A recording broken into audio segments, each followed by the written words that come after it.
Good afternoon. My name is Dennis Bazanich. I'm the assistant to the County Executive Officer here for the County of Santa Barbara. I want to welcome you to the second of 7 redistricting meetings that we're holding throughout the county to talk about both the process as well as then solicit your suggestions and possible proposals for redistricting the 5 supervisorial districts based on the 2010 census data.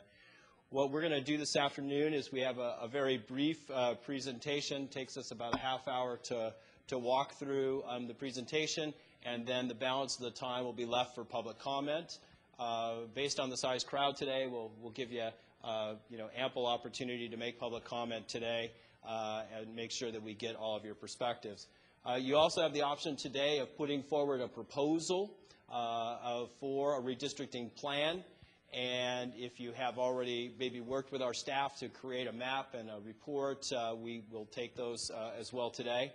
But most of the information today will be about how you could go about creating one of those proposals. With us today are several of the county staff that are also working on this team as well. So we have with us from our county counsel's office, Woody Leva, who will be speaking a little bit later on about the legal criteria for redistricting. Also with us is our county surveyor, Mike Emmons, and Mike is going to be talking to us a bit about the GIS system, which is the Geographic Information System. It's a computer program that takes the population data and connects it with geographic places so that we can clearly see where boundaries changes would affect population and demographic changes. So Mike will be working with that.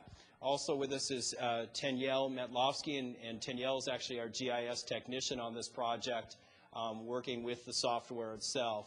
And we'll be talking about an opportunity for you later on, if you're interested, in meeting with Mike and Tanyel to build your own maps, your own proposals. So a couple of our main purposes today. There's, by the way, there's handouts in the back for both the PowerPoint slides as well as some other more in-depth material that we'll be presenting this afternoon. But our main purposes today are to make sure that we provide information to you about the redistricting process, what it is that we need to accomplish. Secondly is to make sure that you understand and that we all understand that broad participation is absolutely the goal of the Board of Supervisors in this process going forward, that it be broad participation. So one of the things you'll notice here is we do have Spanish translation available for those people who are participating here in the room today. And also we're making the Spanish translation of all of these meetings available online for the Spanish-speaking community as part of our goal of broadening the participation to all folks in the county as much as possible. And then lastly, we're going to be here to make sure we get proposals and suggestions from you. So the difference between a proposal and a suggestion is real simple.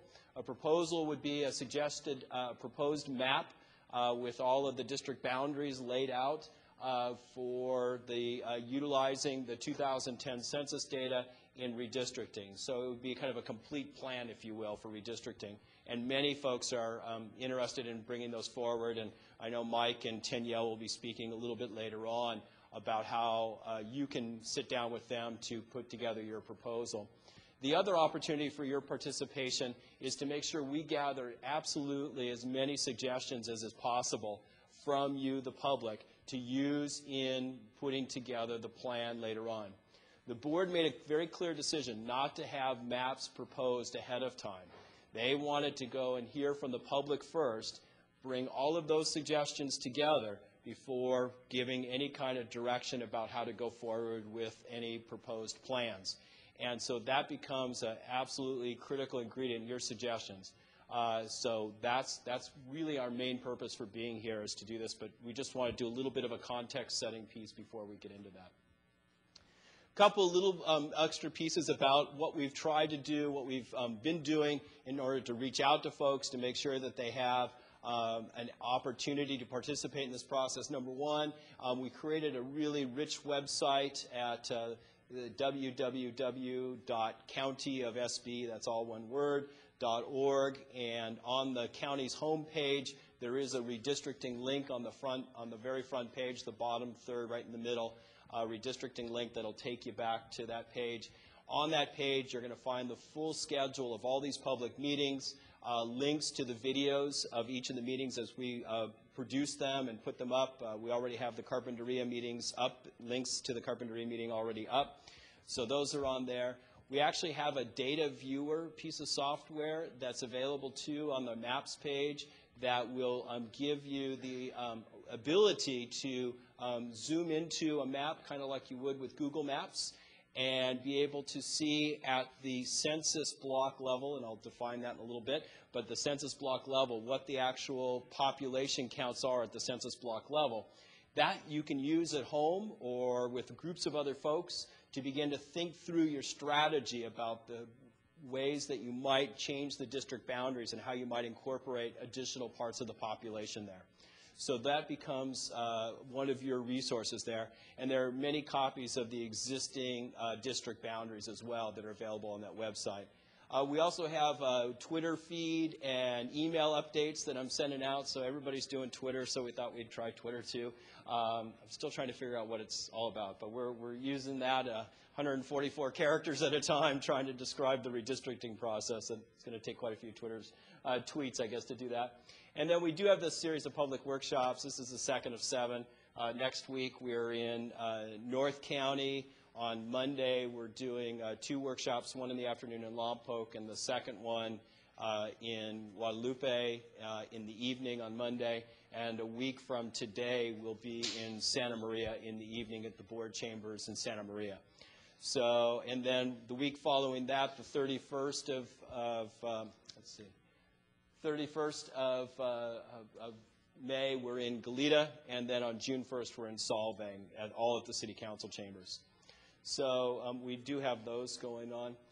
Additionally, I just want us to kind of forecast forward in terms of other opportunities for public participation.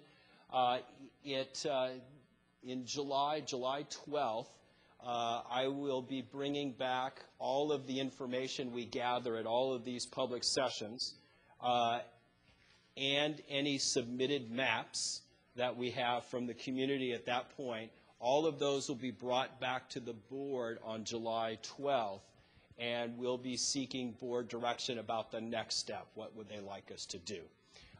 So that will be the way all of your comments, all of your suggestions, all of your proposals get wrapped up and brought back to the board as the decision makers, and they'll give us direction from there. Ideally, at that point, we would come back. They would ask us to come back on August 2nd to discuss whatever proposal or proposals, plural, that they have asked us to create. And the board will have a discussion and hopefully reach a decision about how they would like to proceed. And because this takes 2 readings officially, we will return on August 9th for that final vote. Okay?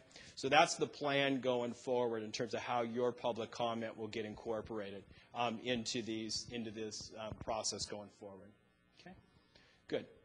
So let's see. The other thing we wanted to make notice of, as well as the public workshops, are these public GIS sessions. Mike's going to be we're going to give a demonstration of the software a little bit later on in the program, a brief demonstration of that. But you have the opportunity to sit down with our county county technical staff and be able to work on your map there. We do it in 1-hour appointments so that you get their undivided attention in working on your proposal. And so you'll see the schedule is in your packet as well to when you can reserve times. The phone number is there about how to call and reserve time with Mike Emmons and Tenielle to be able to do that GIS mapping. So we've had, 4 or 5 folks, I guess, thus far that have come and met with us and are preparing maps of their own. So that'll be kind of an exciting process, and you'll see a preview of that. For anybody who's interested, we're also doing sessions not only here in South County, but also in North County for those GIS sessions as well to really, again, maximize public participation in the mapping process for those who might want to put together a proposal. All right, so let's talk real practically. What is redistricting? Redistricting is the process of changing supervisorial district boundaries to ensure that each person has equal representation. In the final analysis, what this is, the reason why we do this is because the population changes, and we want to have, as near as absolutely possible, one person, one vote. Anybody remember why we have one person, one vote? 14th Amendment, sound familiar to anybody? So, right, we have a constitutional mandate to try to equalize our districts as much as possible. And so what we want to do is do that by changing the boundaries. Over the last 10 years, we've had some population changes, as you can well imagine, and we'll go into some of those specifics in just a moment. But those population changes cause us to need to redistrict and change the boundaries. So we balance out, make relatively equal the various districts' populations. And that we are legally required under California state law to do this every 10 years. Now, I guess in theory, what could happen is if in 10 years nobody moved in and nobody moved out of any districts and we had exactly the same population, we could look at the boundaries and go, yep, those still work for us, let's go again, right? But that not being the case, we're put in the position of having to change those boundaries. What I'd like to do now is ask Woody to come up and talk a bit about the legal criteria that we are asked to adhere to as we go through this process. So here's Woody. Thank you, Dennis.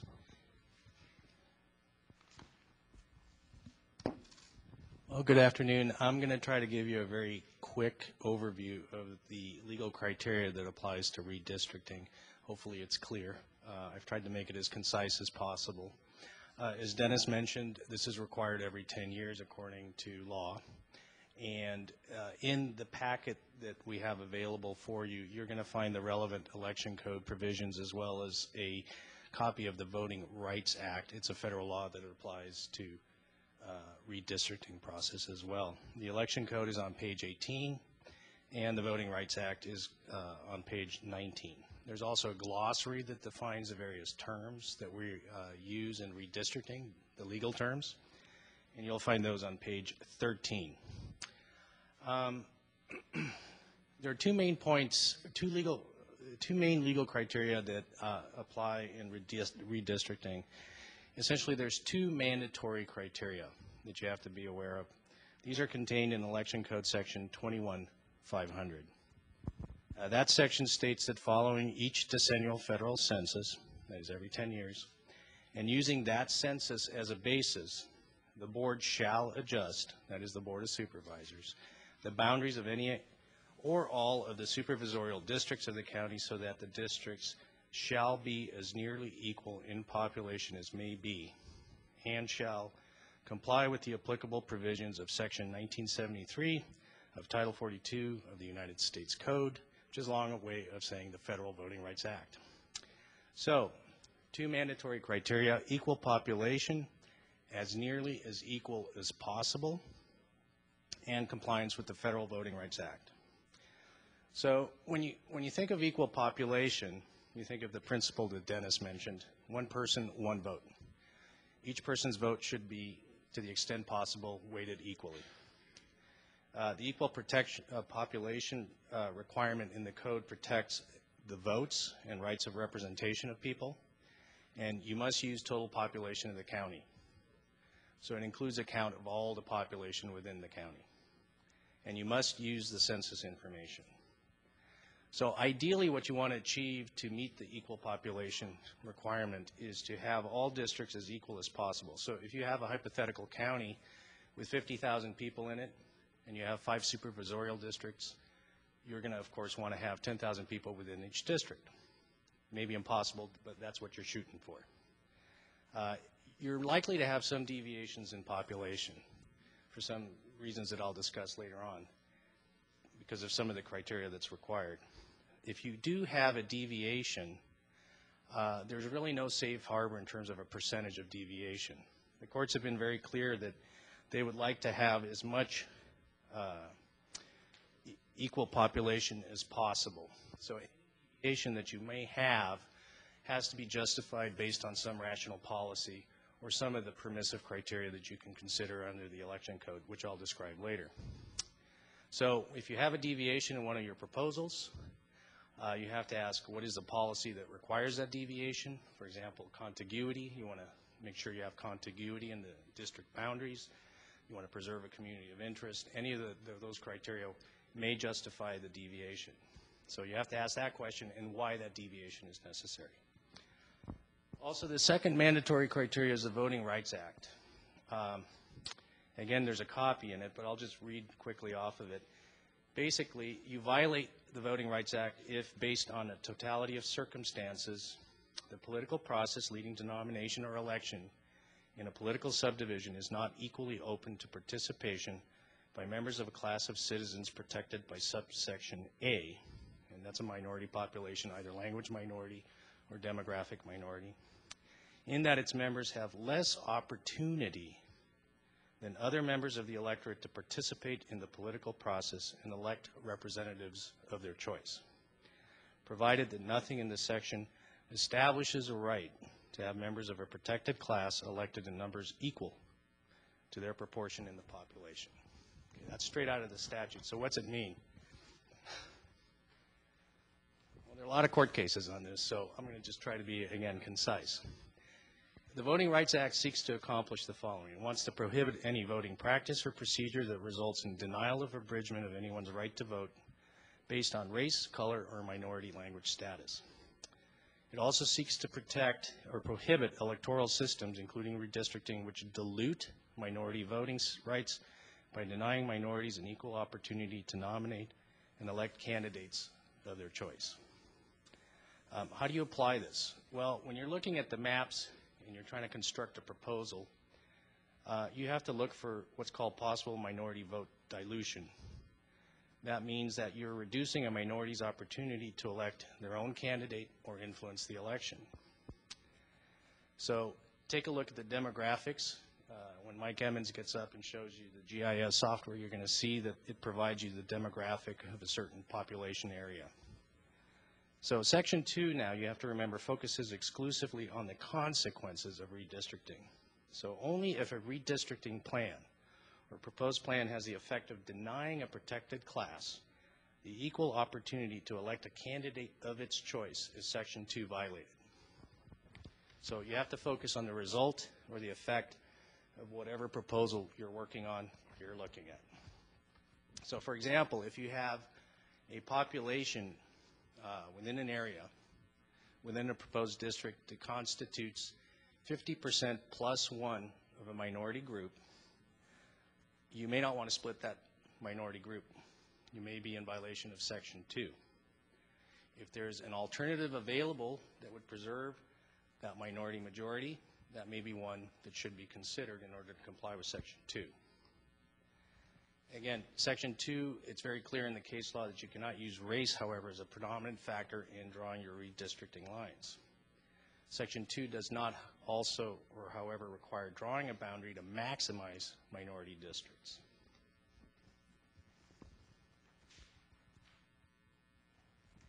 Courts will consider challenges under Section 2 based on totality of circumstances. So they'll look at all of the factors in a case to determine whether a violation has occurred. To get to that point, if there is a challenge, they will look to see whether there's a sufficiently large or compact minority population, the 50% plus one, within an area, whether that is a politically cohesive group, and whether the majority votes as a block sufficiently often enough to defeat the minority's potential candidate. So now we move on to what's called the permissive criteria in Election Code, Section 21,500.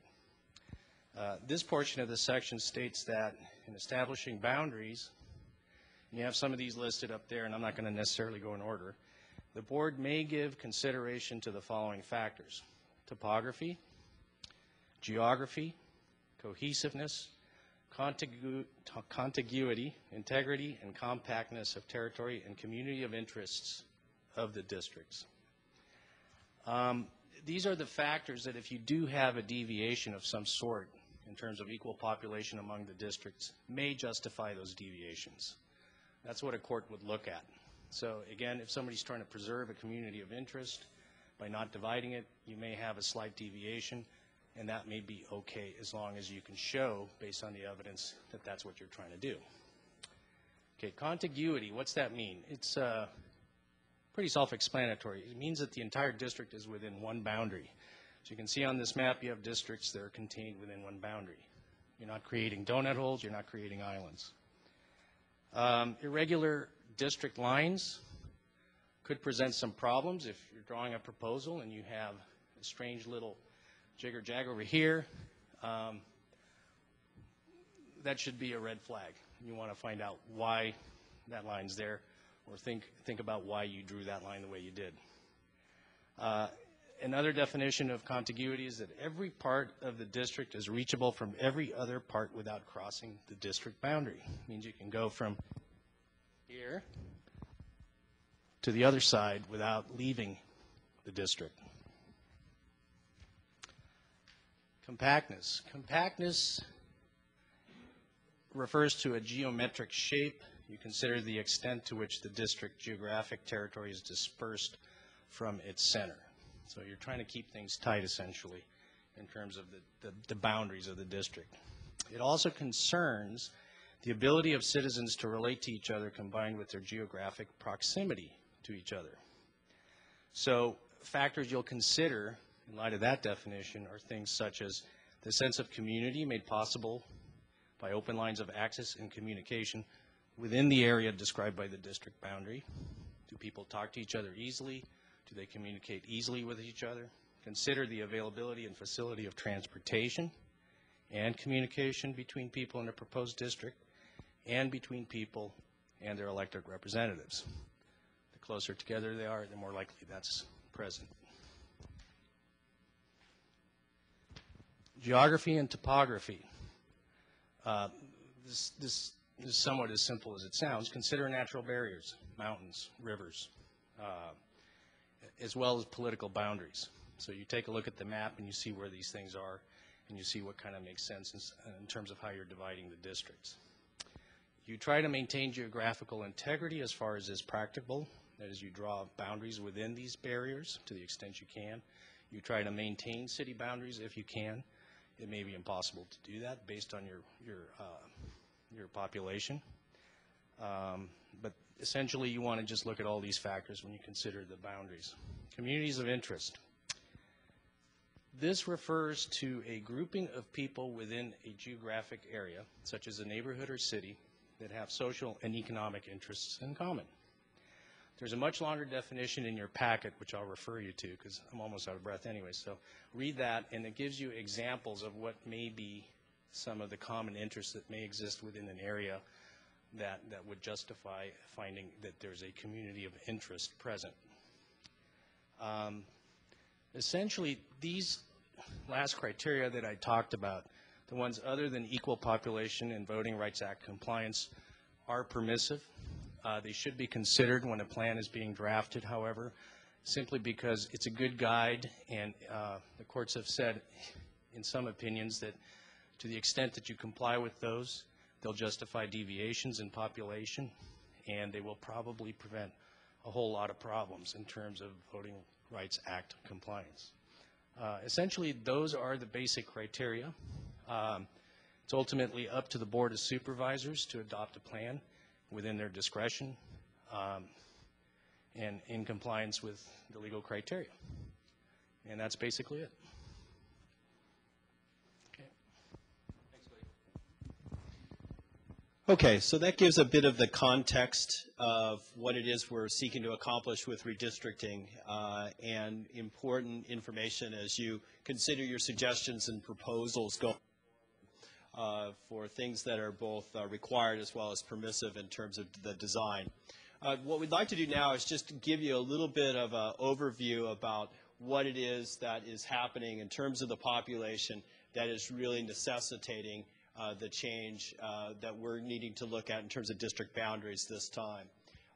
The map you see in front of us here today is the map of the current district boundaries. A little bit of the key, you can see the salmon color is District 5, and it goes into the city of Santa Maria. The more lavender color is District 4, which takes in the city of Lompoc and Guadalupe and predominantly in the North County. District 3, which begins out here with Vandenberg Air Force Base, and then continues into the San Ynez Valley, and then down the Gaviota Coast, as well as down to Isla Vista.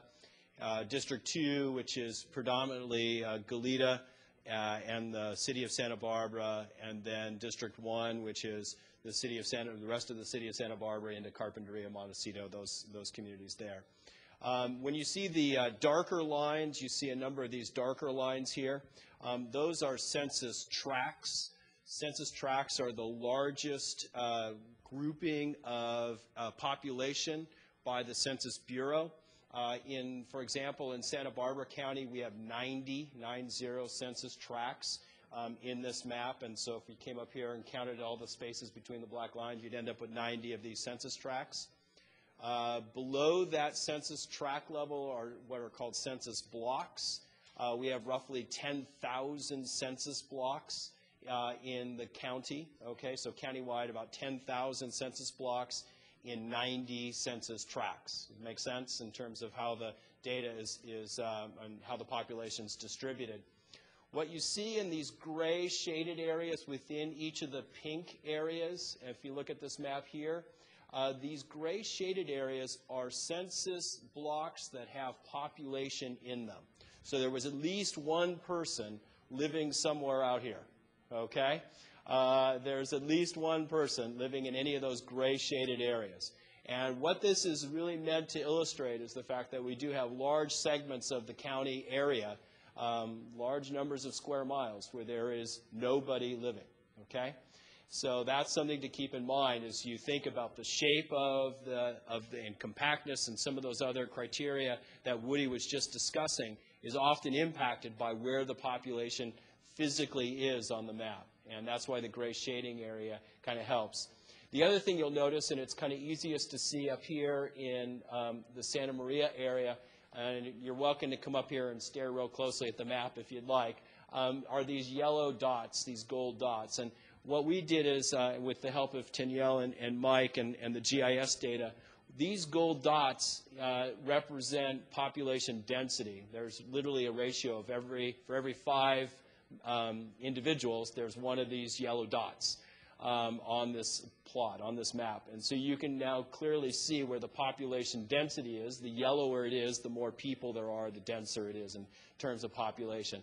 So these all become tools. When you use the interactive map that is on the redistricting website that we have there with the population data, you can turn these different shadings and these density dots on and off in order to help you see the data displayed in a much more dynamic way, in a really interesting way.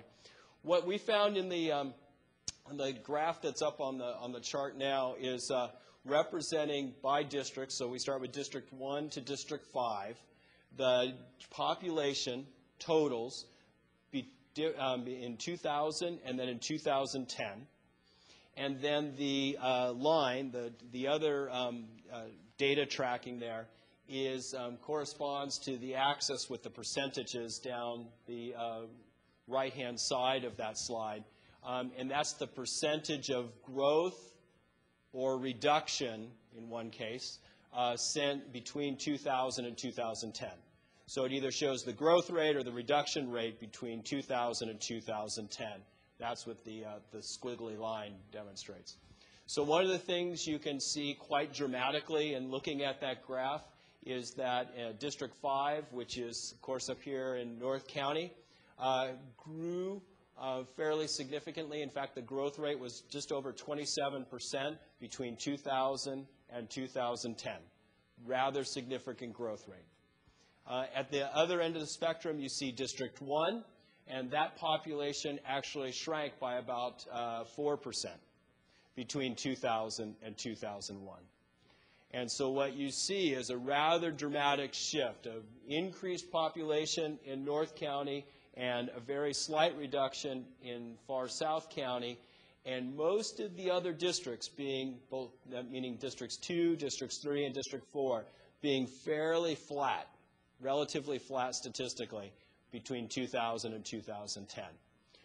The task before us this year, as all of us as a community work on redistricting together, is how is it that we redefine the boundaries to move some of the population from 5 into the other districts, and obviously increase the population in District 1.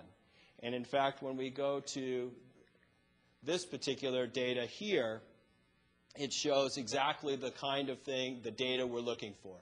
So as you can see here, in District 5 in 2000, there were roughly 80,000 people in District 5.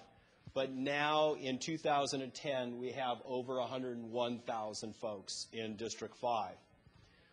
What we're asked to do based on that equality of vote standard that Woody was just discussing, we take the total population, which is the 423,895 according to the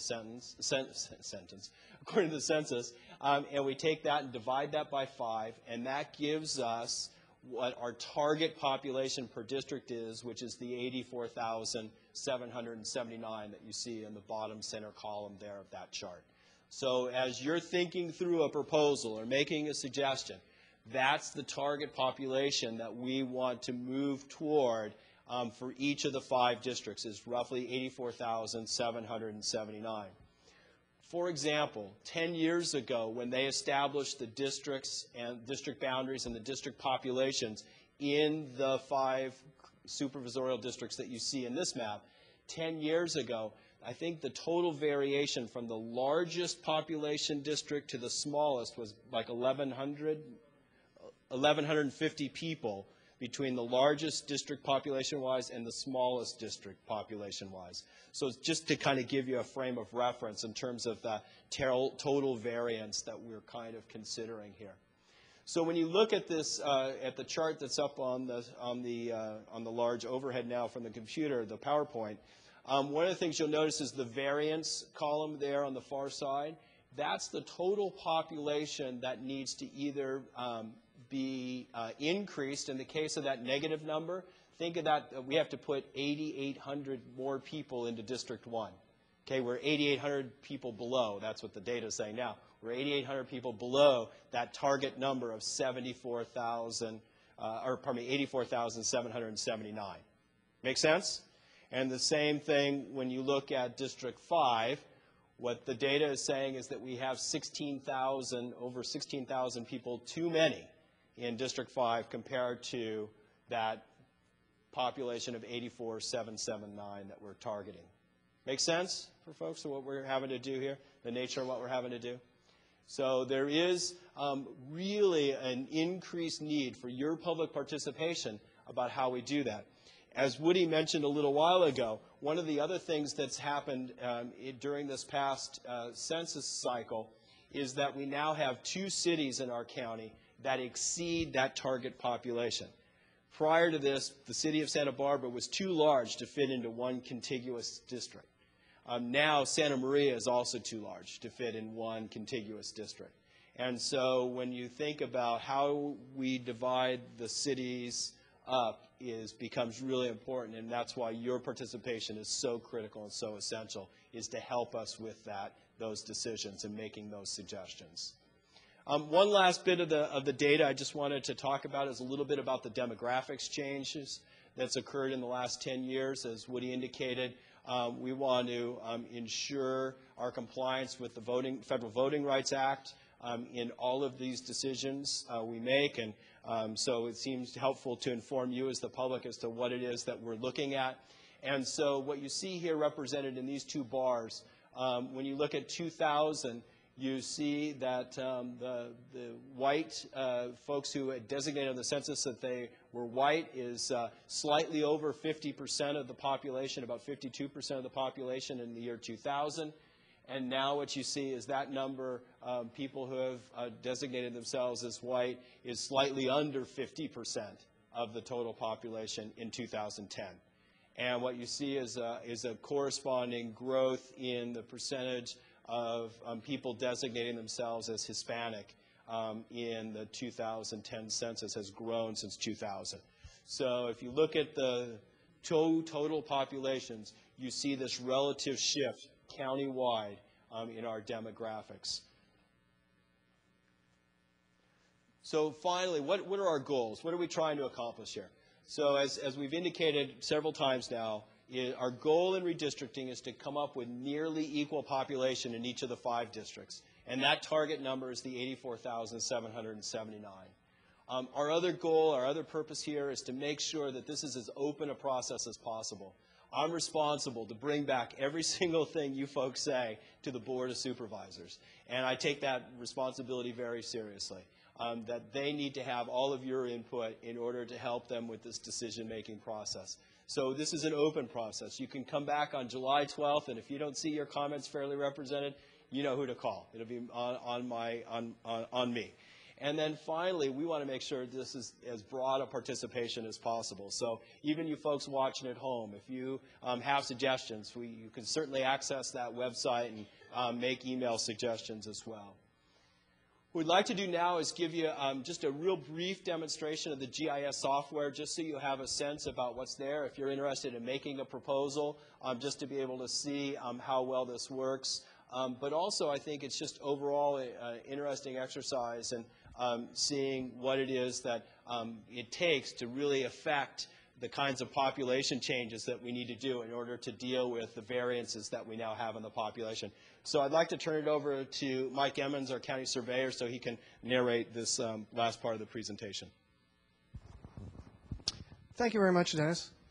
The first thing that I would like to do is let you know that although this is going to look fairly simple, I think, on the screen, it took quite a bit of work to put this together. We bought a piece of software from a company named ArcBridge in Virginia, and the person that's the CEO of the company was involved in the 2000 census and put this together as an extension of a very powerful piece of software from ESRI called ArcGIS. I'd like to thank Daniel Montlovsky for his work in this, because even though it's going to look simple, there's a lot of things that had to go into this to prepare it to get it to be able to do what it's doing. There's a lot of information that's in our system, including any of the special districts, roadways, waterways, any of the pertinent information. We have area photography. We have any kind of information that you might possibly want to see when you come to one of these GIS sessions to do this work. So with that, Danielle, if we could start this. I'm going to turn off the light so you can actually see this. Sure. Okay. As you can see on the screen, the heavy dark black lines are the census tracts. There are 90 of those, as Dennis pointed out, and inside of each one of those tracts, there's over 10,300 census blocks. The census block is the smallest unit that the population is broken up by the U.S. Census, and so any of the changes that we make has to include an entire census block. Now, the census block populations range anywhere from 0, because there are nobody living in some of these areas, to 600, 700, or 800 people in one census block in the downtown areas of either Santa Barbara or Santa Maria. Also, we have there is population out on the islands for those that want to know. There's 11 people total, I think. Okay, first thing we can do, we can window into an area in downtown Santa Barbara.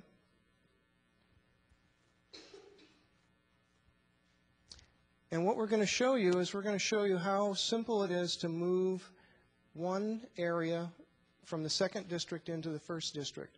So if you were to come to one of these GIS sessions and you wanted to move an area in from one district to another, this is how you do it.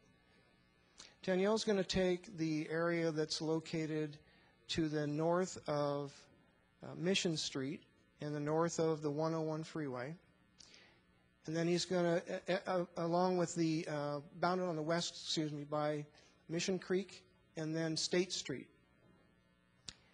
We have a little simple report that's up on the right-hand side of the screen, as you can see right now, and it gives you the count that's in the current plan as you're looking at it on the screen. And what Danielle can do is he can window a little area around the neighborhood that we want to put into the first district.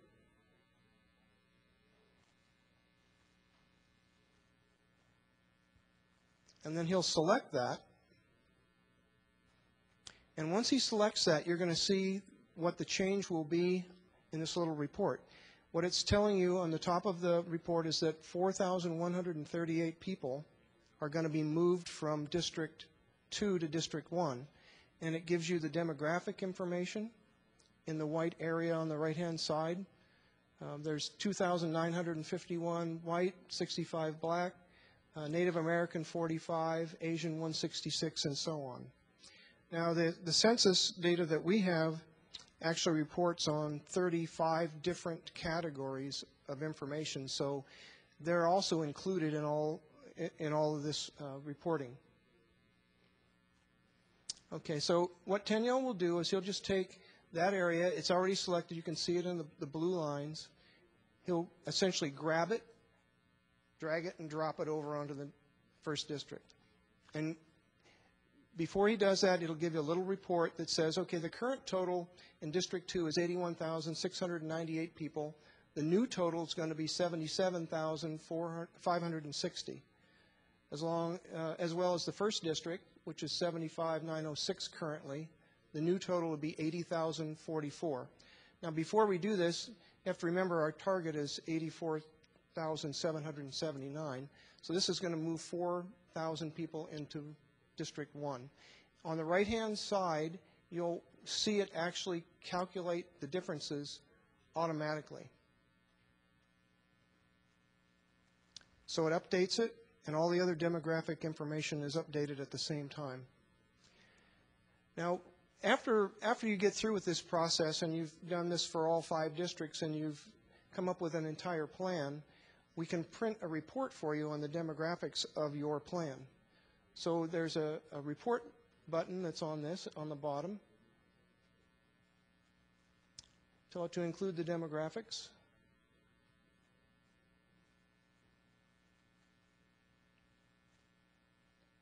And it gives you a summary by district of the different demographic data that we're reporting. It gives you the maximum count, the minimum count, tells you the deviations, percentages. Now, this is the kind of thing that we would expect to be delivered to us for any redistricting plan that the board may want to consider. The key to this is to make sure that we have an entire plan for all 5 districts, because if we have just a plan for one district, the other districts are somehow affected, and we need to have a complete plan. So with that, I think I'll turn it back over to Dennis, unless there's any questions in the audience. No. Thank you. Thanks, Mike. Very much appreciate that. So in order to submit a plan, probably the easiest way is to come see Mike and Danielle, set up an appointment, come see Mike and Danielle and work on the plan. In the back of the room is a plan submittal form. It's just a real simple form, just so we get your contact information. You would attach, as Mike was saying, the report that they just showed you, as well as the map that they'll send you as well. You could just attach hard copies of that. We actually will have all the electronic files already contained within our GIS system, so you don't need anything more elaborate than that to submit your plan, and you can move forward with that. So just as we get started with the public comment period, a couple of things. Again, now, if you have a proposal you want to make today, we're happy to receive that today. Probably, you know, if you haven't, you're still thinking about it, that's fine. There'll be opportunities later on to submit those. To submit a proposal, we're actually asking that all of those be turned in by June 17th. Close of business on June 17th. So if you're going to come up with a plan, that's the target date to shoot for to get all those things submitted, is June 17th. So we've got, you know, a fair amount of time now, about a month to go before we'd ask you to have those turned in to us. So that would be a proposal. Suggestions can be made anytime, all the way up till July 12th. So if you've got suggestions in writing or here today in public, we're going to open up the microphone in just a moment to receive those public comments. We're more than happy to take those all the way through July 12th. We'll incorporate those into the record that I'll be submitting to the board. Okay? Any questions at this point before we go forward with a public comment? I want to maximize our time with that today. Okay, good. We did a really good job today, guys. No questions. That's pretty sweet. All right. So a couple things, a couple ways you can participate today. One, we're going to bring this microphone out, and we're going to give you the opportunity to speak to us and receive that comment that way. The other option is in the back of the room are these small speaker slips. You're more than welcome to use these and submit these to me at the end, or leave them on the back table. I'll collect these, and these will be put into the record as well for your public comment. But we want to do this. What I'd like to do, we don't have a big crowd here today, so I don't want to be too dogmatic about a time limit or anything like that, but I would ask your respect of other people's time in terms of making comments. We don't need to have anybody, filibustering and reading the phone book or anything, but we'd love to have as much public comment as you'd like to make as well. So with that, I want to leave it open for you now to make public comment. When you do come forward, if you could give us your name and just the city you live in. So that'd be helpful as well. Thank you very much.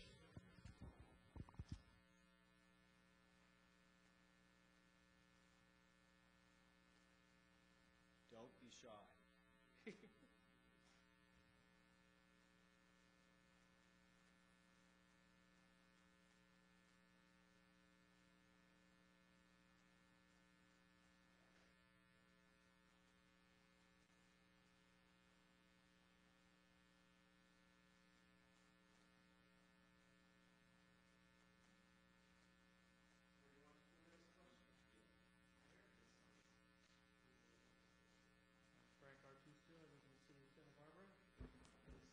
This way. Yeah, and there's a camera there, so smile for your neighbors. Yeah. Wonderful.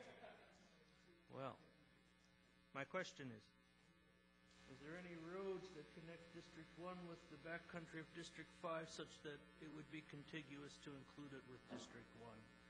Thinking of Koyoma and New Koyoma? Or does one have to go around and thus it would not be contiguous?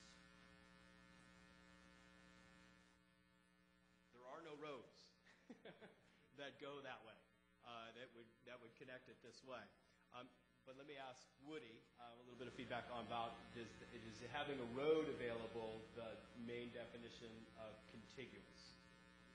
It's just one of the factors.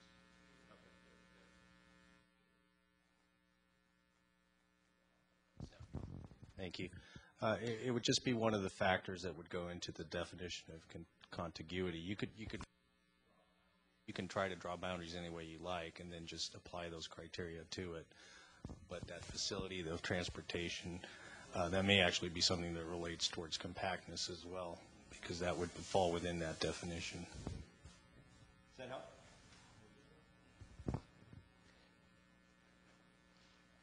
Other comments or questions?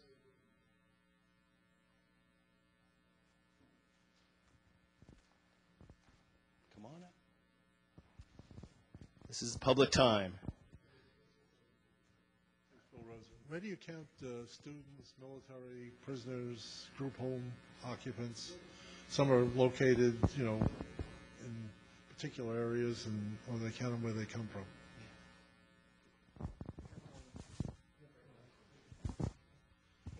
I'm sorry, the question was, Where do you count group home? where do you count them? Military students, I presume, are counted in La Vista or wherever they're located. It would be where well, we have to rely on the census data, so we have to basically adhere to the census data. So wherever they appear on those census tracts and maps, that's where they would be for purposes of total population.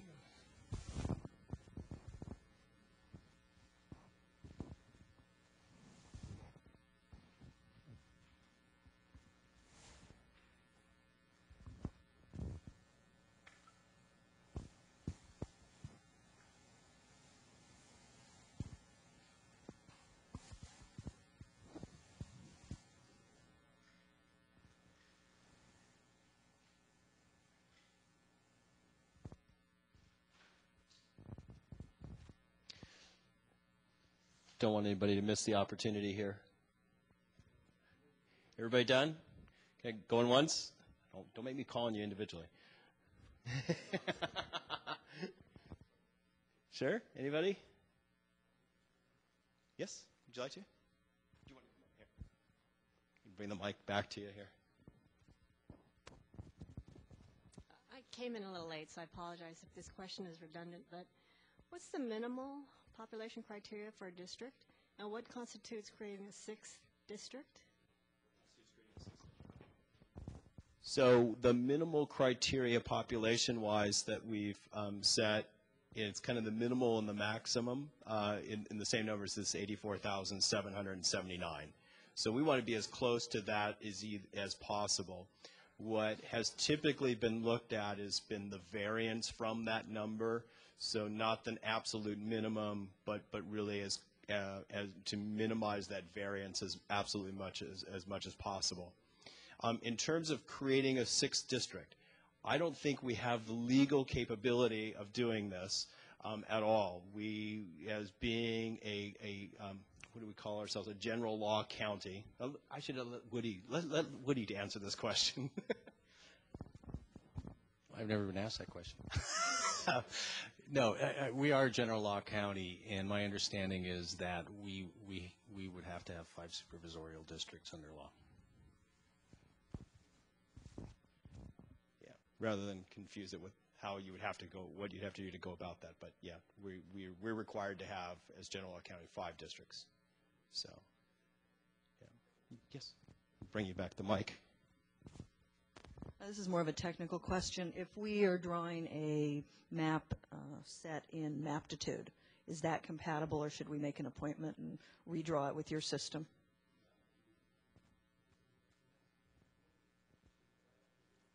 I think you used Maptitude 10 years ago.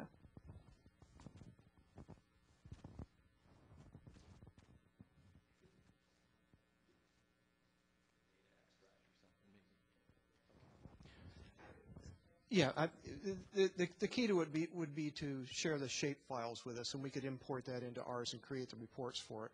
If Maptitude has the same kind of reporting capabilities, I don't know why we wouldn't take the information in that form as well. Sure.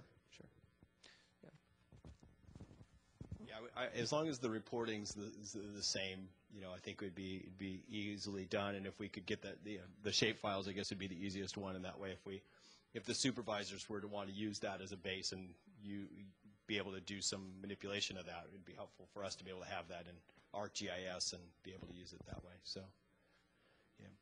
Other questions or comments or suggestions? Going once, going twice. Okay, with that, I'd like to thank you, and on behalf of the county, thank you as well for your participation, for being here, for becoming informed, first of all. If you want to make written comments, by all means, there are those written comment sheets that are in the back if you're wanting to leave one of those with us. If you would also sign up in the back, that way we have a nice record of who was here. So thank you very, very much for being here today.